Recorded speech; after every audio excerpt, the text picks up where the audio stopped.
700 বছর ধরে এই তরিকা মুঘল দরবার থেকে ককেশাসের পাহাড়, অটোমান সাম্রাজ্য থেকে আজকের ডিজিটাল দুনিয়া পর্যন্ত একটার পর একটা ইতিহাস বদলাইছে। এই তরিকারে বলা হয় সোবার সুফিজম বা শান্ত সুফিবাদ। এই তরিকার নাম নকশবন্দিয়া।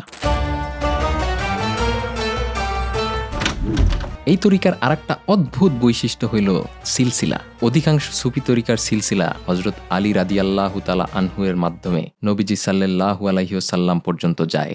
নকশবন্দিরা গেছে প্রথম খলিফা আবু বকর সিদ্দিক রাদিয়াল্লাহু তাআলা আনহু-এর মাধ্যমে। এই সিলসিলারে বলা হয় গোল্ডেন চেইন বা স্বর্ণ শৃঙ্খল।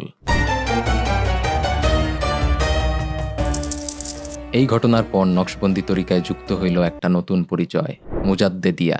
আজও এটা এই তরিকার সবচেয়ে বড় শাখা। নীরব জিকিরের এই তরিকা ইতিহাসে কতটা সরব ছিল, এই তালিকাটাই তার প্রমাণ।